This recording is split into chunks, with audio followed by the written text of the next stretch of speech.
De Vida y Obra de Santa Teresa de Jesús con María Ángeles Álvarez. Muy buenos días, María Buenos días. Ángeles, una vez más aquí en La Espadaña. Un saludo para todos. En esta sección tan esperada por muchos oyentes que siguen viernes tras viernes nuestro programa y que pues van recorriendo junto con nosotros la vida de Santa Teresa.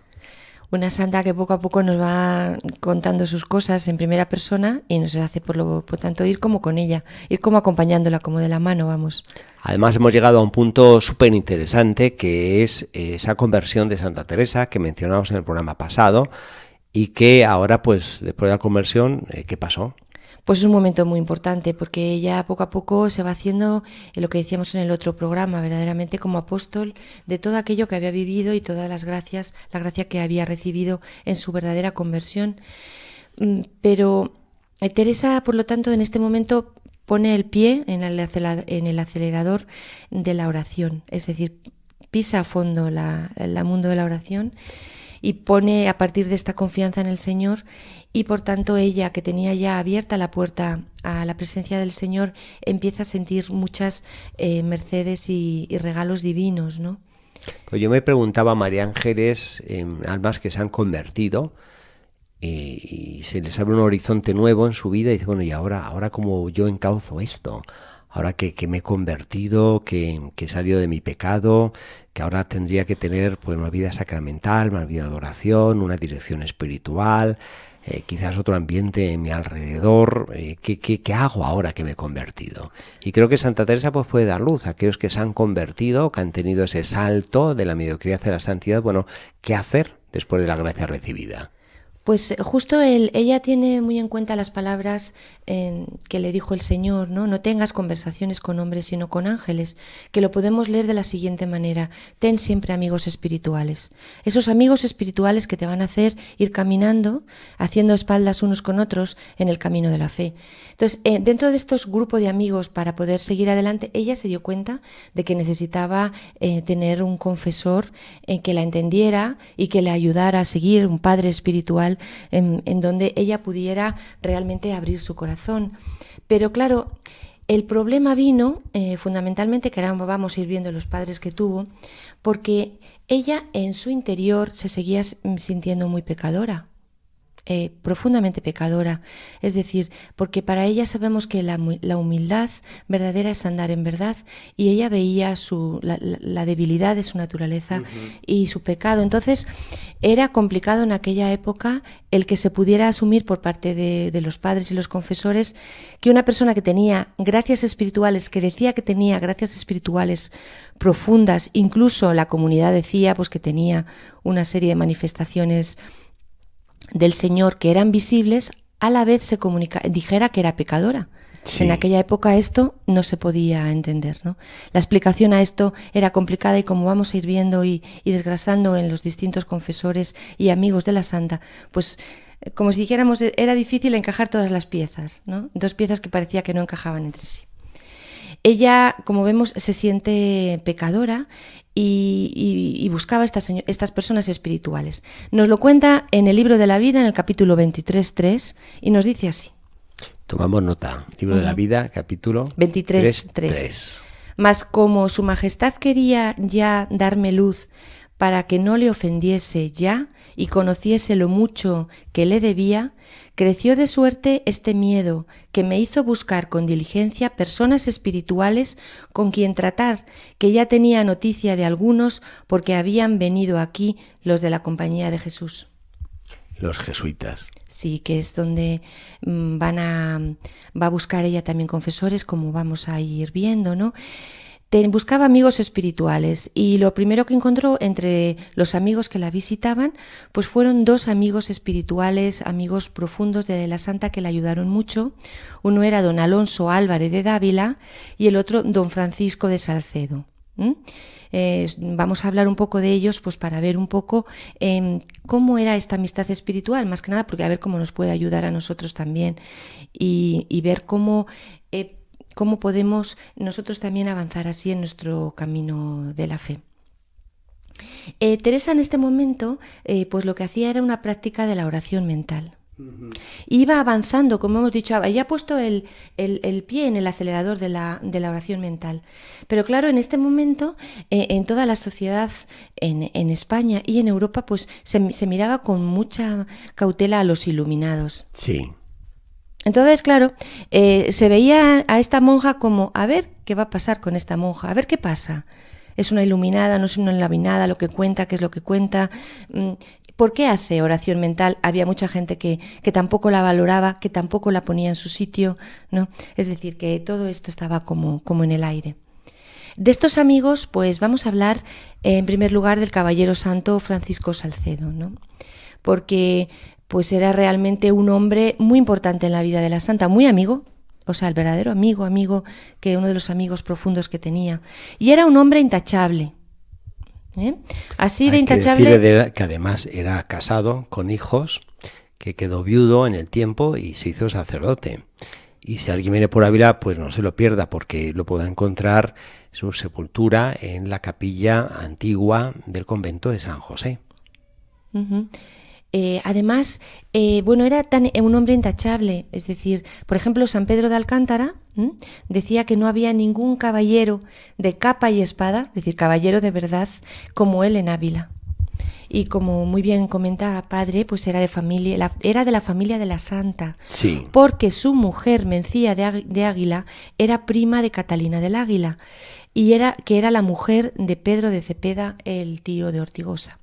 Como hemos dicho también, curiosamente aquí en todas las cosas de la Santa tiene mucho que ver también su tío. Es decir, sí. Está como la sombra del tío y toda esta Pedro familia. Por todas partes. Sí. Así nos lo cuenta la Santa sobre él, como sabemos que ella nos va contando toda su vida. Mucho entendimiento y muy apacible para todos, dice de este caballero santo Francisco Salcedo. Su conversación no pesaba. Era tan suave y agraciada, junto con ser recta y santa, que da contento grande a los que trata. Es decir, vemos también aquí cosas que le gustaban a la santa y que también era así ella, que era gran conversadora y que era una manera de conversar suave, es decir, y agradecida, donde, pues que uno le apetecía estar hablando con él largos ratos. Francisco de Salcedo acogió a los jesuitas cuando llegaron a Ávila. Sí. Y por tanto él también fue una de las personas que le recomendó a la santa pues que se llegara a él. Sabemos algo muy interesante que he descubierto yo leyendo cosas de él, ¿no? Es que oyó durante 20 años cursos de teología en Santo Tomás, en los dominicos. 20 años. Interesante. Es que muchas veces detrás de personajes que nos parecen, sí. Cuando los ves dices, le ves la talla, ¿no? Claro. 20 años estudiando teología, pues era un alma inquieta, ¿no? Un alma espiritual, un alma realmente. Teresa eligió muy bien aquí esta amistad espiritual que ella necesitaba en este momento de su vida. El otro caballero, Alonso Álvarez Dávila, pues también era un hombre muy noble en linaje y de muchas virtudes, ¿no? También se le llamaba santo, o sea que era un hombre que era considerado así. Su hija María Dávila pues entraría pocos años después en San José de Ávila. Ambos amigos le animaron a Teresa a dirigirse al padre confesor, que en ese momento en Ávila era más famoso, el que mejor está, más los sermones más concurridos, donde toda la gente más espiritual y devota pues acudía, que era el padre Gaspar Daza. Pero esto que parecía, una santa, una persona, en ese momento no se consideraba santa, pero una persona como Teresa, con gracias espirituales, sí. Tan espiritual, pues pensamos en principio, pues qué bien, se encuentra con un padre así y pues de esto va a salir algo provechoso. Pues lo que salieron fueron chispas, o sea, fue un encuentro absolutamente demoledor para la santa, o sea, pero como ella lo lee todo en el sentido de que sirve como para formarle, como decíamos, dame alegría, dame tristeza, dame luz, dame sequedades, dame lo que quieras, Señor, pues todo esto le vino a ella también un poco a forjar el carácter. Porque... ¿Y qué le pasó, para los que no saben, de nuestros oyentes, con el padre Gaspar Daza? Lo primero que le pasó es que el padre Gaspar la dijo a Teresa que no la podía confesar porque estaba muy ocupado. Y ella pues no se lo pudo ni creer, o sea, dijo, ¿pero qué? Sí. O sea, ¿me tienes en modo off? O sea, ¿me tienes desconectada porque tienes otras cosas más importantes? O sea, no sé, le dejó completamente trastocada, ¿no?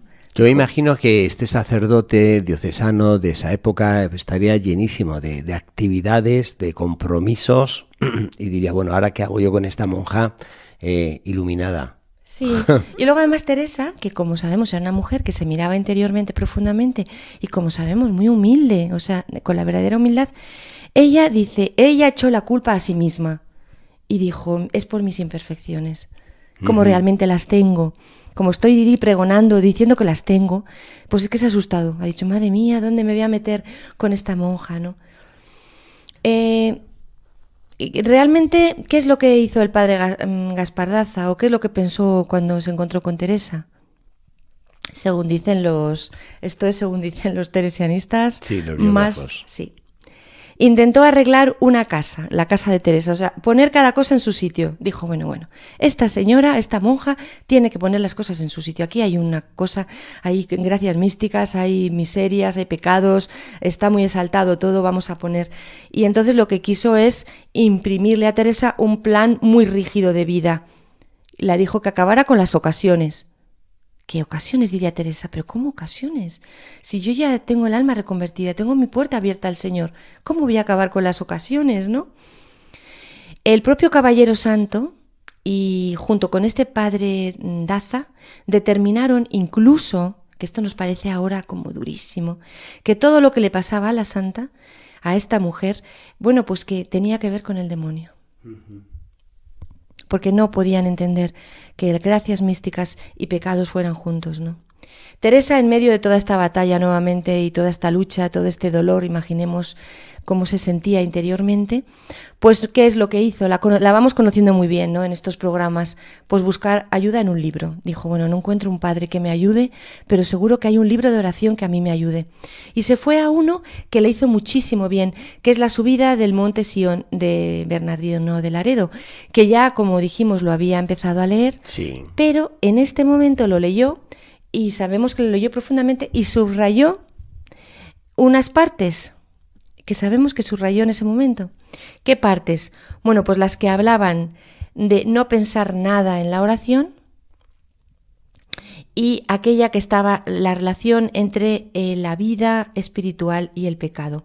Es decir, todos estos temas que la estaban preocupando. Este libro subrayado se lo mandó al padre Daza y al hombre santo. Y yo creo que ella lo hizo con la mejor intención y probablemente les creó todavía un mar de confusiones y de dudas mayores. Es decir, porque pensemos que en este momento todavía había mucha gente que consideraba a las mujeres poco capaces de leer libros espirituales de este nivel, ¿no? De avanzar por la oración mental y de tener esa libertad de espíritu que tenía Teresa como para decir, mire, padre, voy por aquí y esto es lo que a mí me está marcando, ¿no? Bueno, nos lo cuenta Teresa, nuevamente en el capítulo 23. Dice el libro así, de la vida. Sí. Ansí todo lo vía trabajoso, como el que está metido en un río, que a cualquier parte que vaya de él teme más peligro y él se está casi ahogando. Me parece es que como siempre la santa tiene estas imágenes poderosas. Se encontraba en un río ahogada la pobre. O sea, veía que es que se estaba ahogando, veía que todo era trabajosísimo, ¿no? Y que entonces le pedía al Señor que por favor la siguiera ayudando. Porque a Teresa este dictamen de Daza sobre que estaba el demonio en todo su proceso, pues la dejó completamente ahogada, desorientada en un río, o sea, calada de dolor. Y decía la pobre, y nos lo dice en el libro de la vida, todo era llorar. Nos la imaginamos llorando como un río, la pobre, aquí en su celda, aquí en la Encarnación.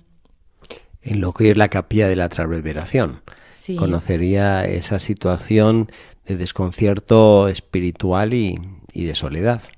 Viéndola en este estado de lloro y de tristeza, como en un río, agotada y cansada, pues su amigo, que verdaderamente era amigo, este caballero santo, pues la ayudó también y la dijo, vamos a ver, vamos a buscar un padre de la Compañía de Jesús que acaban de llegar aquí a Ávila, que son jóvenes y que, por favor, Teresa, prepara una confesión general y vamos a escribe toda tu vida, por favor, que vamos a ponerte en contacto con el padre Diego de Cetina.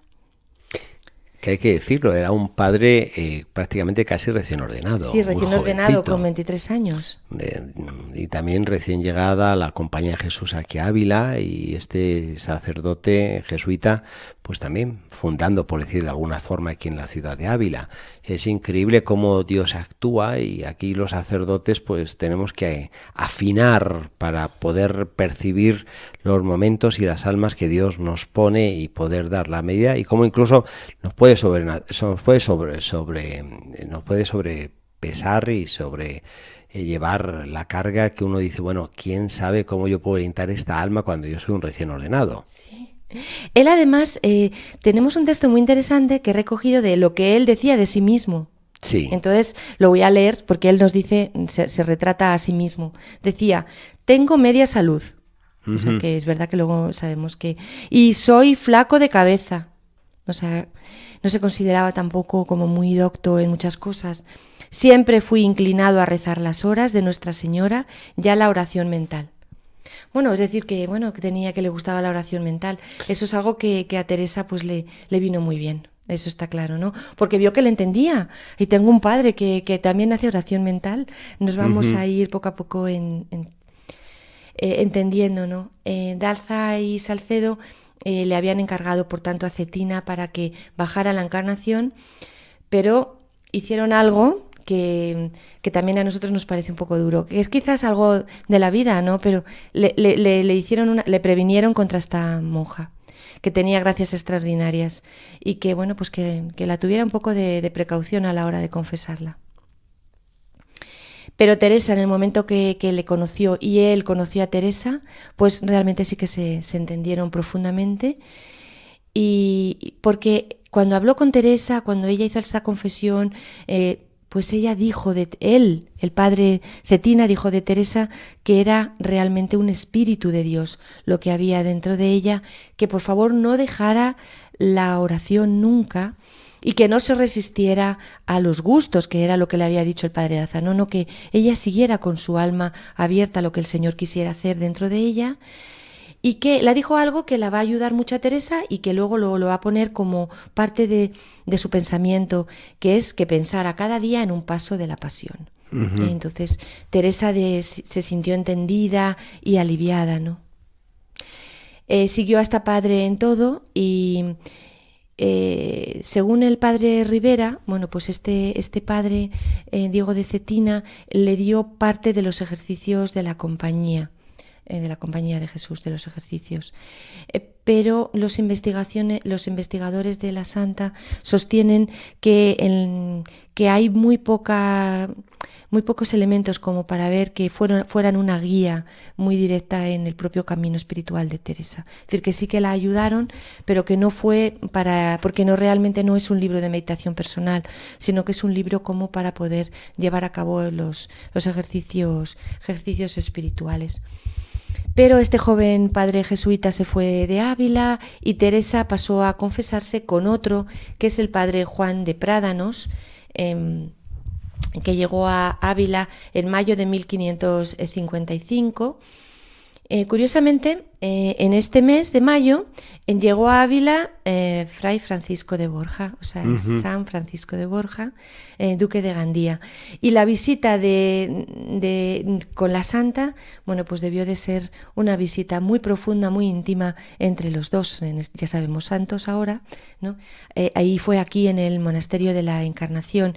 La Santa dice de San Francisco de Borja que se sintió comprendida enseguida, y que le dijo nuevamente que no se resistiese a los regalos que tenía en la oración, y la dijo: si el Señor la levantase el espíritu, era hierro resistir ya más. Siempre se ha comentado esta visita de San Francisco Borja aquí al monasterio de la Encarnación, entre los santos que han pasado por este monasterio. Tuvimos incluso un ciclo de conferencias sobre estos santos que han pasado, y no cabe duda que uno de ellos pues fue este gran santo, que fue el tercer superior general de la orden de la Compañía de Jesús. Y pues bueno, uno piensa que fácilmente vino por Ávila, entre otras cosas, además de poder conocer a esta santa famosa, de poder ver cómo estaba la Compañía de Jesús aquí, que había fundado por no hacía mucho en la ciudad de Ávila. Y bueno, y se encuentra además, la santa nos imaginamos que fue para ella muy importante porque como vemos estaba muy mal, estaba como en un mar, en un río, metida, ahogándose, o sea, todo el tema de la opinión de Daza y del Caballero Santo le había hecho muchísimo daño, de tal manera que, como vamos a ir viendo en programas sucesivos, se encontraba tan mal Teresa en este momento que doña Mencía del Águila, la esposa del Caballero Santo, pues la saca de la Encarnación y se la lleva a su casa por un tiempo. Y allí tendría tiempo Teresa de reponerse, un lugar donde no hubiera habladurías. Pensemos que todo esto, pues en una ciudad pequeña y en un monasterio como este, pues era de dominio público, todas las opiniones que tenían de Teresa y todo este proceso. Se la llevó allí a su casa al Caballero Santo y su mujer doña Mencía para que pudiera hablar sin habladurías con estos padres jóvenes de la Compañía de Jesús. Y en esta casa, y ya lo vamos a ver en el siguiente programa, sí, pues se desarrolla una fuerte amistad con una mujer valiente, buena, muy importante en la vida de la santa, que es doña Guiomar de Ulloa, ¿no? Que realmente dentro de la santa y dentro de la Reforma fue una de las personas que más la apoyó a la santa, que más la impulsó desde todo punto de vista espiritual, financiero, como amiga, como confidente. Es decir, vemos ahí una mujer, una seglar en este caso, valiente, muy espiritual, y que va a ser una amiga realmente íntima de Teresa, de estas amigas, de estas conversaciones con ángeles que ella realmente quería. Sí. Muy bien, María Ángeles, pues llegamos a este punto y seguido, porque vamos a continuar el siguiente programa, en este proceso tan hermoso que estamos viendo de lo que supuso en la vida de Santa Teresa su reconversión y su tiempo después de estas gracias que tuvo para poder vivir todo lo que Dios le había puesto y hacer realidad lo que parecía un sueño, que era pues alcanzar esa santidad a la que se veía llamada, y toda la reforma que va a llevar en la orden, y no digamos ya lo que va a ser las fundaciones. Y sobre todo la necesidad que ella veía de rodearse de estos amigos espirituales que la llevaran, que la ayudaran en el camino de la fe, hacer espaldas con ellos, ¿no? Y cómo, bueno, pues hay momentos de que no hay encuentro, como ocurrió con algunos de ellos, que falta de comunicación, de entendimiento, pero cómo poco a poco en su vida van apareciendo personas importantes, ¿no? Como este Caballero Santo, y también, sobre todo y fundamentalmente, con doña Guiomar de Ulloa. Pues muchas gracias, María Ángeles, y hasta la próxima espadaña. Pues un saludo a todos y a seguir leyendo y orando con la santa. Yo creo que la reflexión que hemos tenido hoy en esta última sección de Vida y Obra de Santa Teresa, y en este tiempo de verano en el cual nos encontramos, cómo podemos apreciar el entorno que Dios nos pone, lo que son nuestras amistades, lo que son nuestros sacerdotes, lo que son nuestras comunidades, nuestras parroquias, nuestros directores espirituales, cómo nos pueden ayudar. Así que sirvámonos en este periodo de verano donde se incrementa estos contactos, el poder elevar nuestra alma. Nos despedimos aquí y les deseamos pues que tengamos unos días de vacaciones, quien pueda tenerlos, y de verano que nos lleven hacia el Señor, y les esperamos de vuelta aquí en La Espadaña el próximo viernes, Dios mediante.